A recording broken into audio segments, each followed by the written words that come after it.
उराव कुलुक में बोल रहा है, मुंडारी में बोल रहा है, हो में बोल रहा है, संथाली में बोल रहा है। यदि वहां एक चेरो बैठा है ना तो मुंह ताकेगा, उर्वा कहता है कि हम क्या बोलियो, हिंदी में बोलियो कि मगही में बोलियो कि भोजपुरी में बोलियो। मेरे साथ एक घटना घटी है। रांची विश्वविद्यालय के सभागार में मैं बैठा था। सब बोले चेरो तोर कौन भाषा लागियो, तो भाषा कौन, चेरवा भाषा में बोलता। हम बोले यार हमको तो अपना भाषा आता ही नहीं, हमको मुड़ी नीचे करना पड़ा। हम मान सकते हैं कि चेरो अपनी भाषा खो दिया, अपनी व्यवस्था खो दिया, लेकिन चेरो को चेरो प्रूफ करने के लिए कम से कम आप अपना आदिवासी संस्कृति में तो आ जाइए। क्या गलत बोल रहे हो? हमें अपनी संस्कृति, मूल संस्कृति में आना पड़ेगा। हमारी अपनी, हम द्रविडियन हैं, इस देश के मूल मालिक हैं, एस्ट्रोपोलाइट जनजाति से आते हैं, प्रजाति से आते हैं। हम कहां किसके चक्कर में भाग रहे हैं? हम किसके चक्कर में भाग रहे हैं?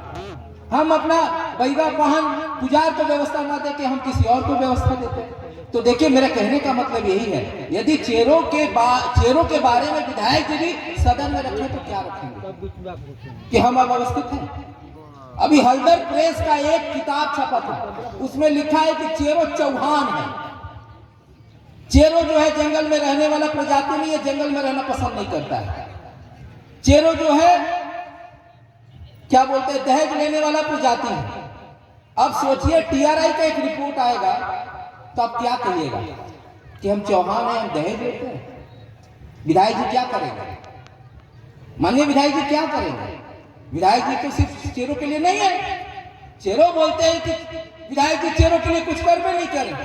अरे क्या करेंगे बताइए? जब आप खुद व्यवस्थित नहीं हैं, खुद अपनी संस्कार, रीति रिवाज, नियम सब आप छोड़ चुके हैं, तो आप विधायक जी क्या करेंगे? सरकारी योजनाएं हम सभी को मिल ही रहा है, 5 केजी राशन मिल रहा है, आवास योजना मिल रहा है, सरकार की जितनी राज्य सरकार की योजनाएं मिल रही है। कहा विधायक जी का दो दीजिएगा, विधायक जी तो कुछ करते न थे। अरे भैया हम लोग चेरो हैं,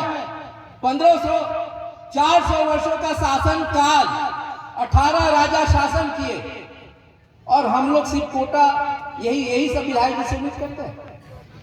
अरे अब जब आप कहते हैं कि हम राजा कम्युनिटी से हैं, राजा कुल खानदान से हैं, अरे हाथ छाने वाला बीमारी छोड़िए, हमें ये चीज छोड़ना पड़ेगा। आज इस मंच के माध्यम से माननीय विधायक जी भी बैठे हुए हैं, चेरो जनजाति के राष्ट्रीय अध्यक्ष भी बैठे हुए हैं।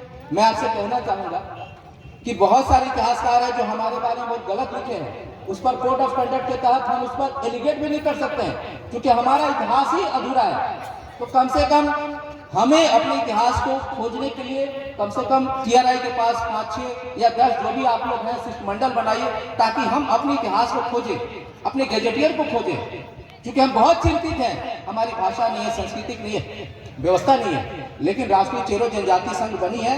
तो मैं आप सबों से अनुरोध करता हूं जो लोग बैठे हुए हैं, क्योंकि ऐसे कार्यक्रम होते रहेंगे, हम उसमें भी कहेंगे कि दहेज लेना गलत है, दहेज नहीं लिया जाना चाहिए, सदियों से चला आ रहा है, लेकिन एक सार्थक पहल हो कि हम सभी अपने समाज को एक सूत्र में बांधे, आदिवासियत में लाए, कि आने वाले समय में कोई जनजाति चेरो पे उंगली न उठाए कि ये आदिवासी नहीं है, ये राजपूत है, ये चौहान है।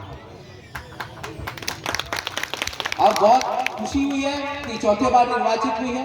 निर्वाचित में हमारे रामचंद्र सिंह चेरो जी राष्ट्रीय अगुवा उपस्थित हैं। एक सार्थक पहल कीजिए जिससे हम लोग भी कुछ सीख सके, क्योंकि अभी जेपीएससी की तैयारी मैं कर रहा हूँ, देख रहा हूँ विधायक जी जितने किताब मेरे पास आए हैं चेरो के, सब मैंने कहीं ना कहीं जनजाति में लिखा हुआ है कि ये चेरो नहीं है, ये राजपूत है, ये क्षत्रिय है, इनकी जो व्यवस्था है सभी जनजातियों से अलग है। तो ये कहीं ना कहीं हम आदिवासियों के लिए रिजर्वेशन समाप्त करने का भी एक प्रावधान चल पड़ा है। यदि आपके रहते यदि ये नहीं संशोधित हो पाएगी तो हम सबों के लिए दुर्भाग्य है। मैं इसी के साथ आपको अपनी वाणी को विराम देता हूँ। आप सबों को, इस आयोजन समिति को, मृत्युंजय सिंह चेरो जी को बहुत बहुत धन्यवाद देता हूँ। जोहार।